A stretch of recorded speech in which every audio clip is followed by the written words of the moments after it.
আপনাদের সকলকে স্বাগতম। আমার সাথে আছেন হিন্দু সংহতির কেন্দ্রীয় সভাপতি অ্যাডভোকেট শান্তনু সিংহ। হিন্দু সংহতির পক্ষ থেকে আমরা আপনাদের কাছে একটা আবেদন রাখতে চাই।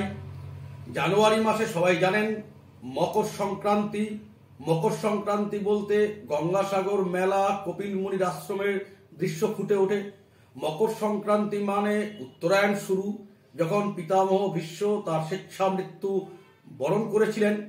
মকর সংক্রান্তিতে ভারতবর্ষের লক্ষ লক্ষ মানুষ গঙ্গাসাগরে আসেন, যেখানে গঙ্গা সাগরে মিলিত হয়েছে সেখানে অবগাহন করেন, কপিল মুনির আশ্রমে যান, তাকে প্রণাম করেন, পুজো দেন এবং গঙ্গাসাগর মেলাকে কেন্দ্র করে মকর সংক্রান্তি কেন্দ্র করে বহু জায়গাতে এই উৎসব পালিত হয়। কিন্তু এবারের মকর সংক্রান্তি বিশেষ কারণে তাৎপর্যপূর্ণ, কারণ মকর সংক্রান্তির রেশ কাটতে না কাটতেই তার এক সপ্তাহ পরেই ভারতবর্ষের মানুষের কাছে জাতীয় জীবনের বহু প্রতীক্ষিত দিনটি আসছে। 22শে জানুয়ারি, যেদিন রাম মন্দিরের উদ্বোধন হবে।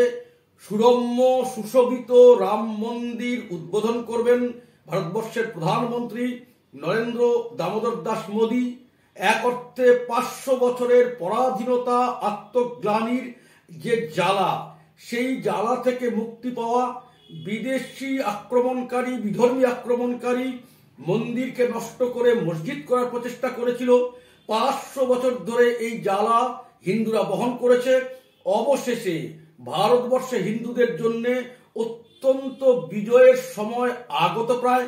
22শে জানুয়ারি রাম মন্দিরের উদ্বোধন হবে, এটা আমাদের জাতীয় গৌরব।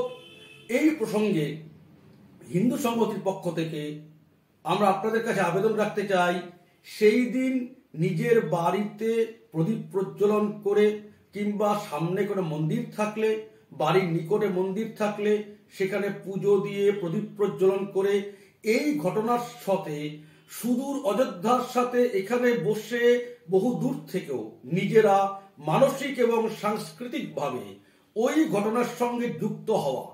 রাম মন্দিরের উদ্বোধন হচ্ছে অযোধ্যাতে, আমরা দূরে থেকেও এখানে প্রদীপ প্রজ্বলন করে বা অন্য এই ধরনের অনুষ্ঠান করে রাম মন্দির উদ্বোধনের সঙ্গে নিজেদের যুক্ত করতে পারি। গোটা ভারতবর্ষের মানুষ অযোধ্যার সঙ্গে নিজেদের একাত্মীভূত করতে পারেন। আমাদের হিন্দু সংহতির পক্ষ থেকে সবার কাছে আবেদন, ওই দিন 22শে জানুয়ারি প্রদীপ প্রজ্বলনের মাধ্যমে রামচন্দ্রের প্রতি, পুরুষোত্তম রামচন্দ্রের প্রতি নিজের শ্রদ্ধা প্রদর্শন করা এবং রাম মন্দির উদ্বোধনের যে আনন্দ এবং গর্ব, তার সাথে নিজেদের একাত্মীভূত করা। এই কাজ আমরা সবাই করব। এটাই হিন্দু সংহতির পক্ষ থেকে সবার কাছে আবেদন। সবাই খুব ভালো থাকবেন। জয় শ্রীরাম।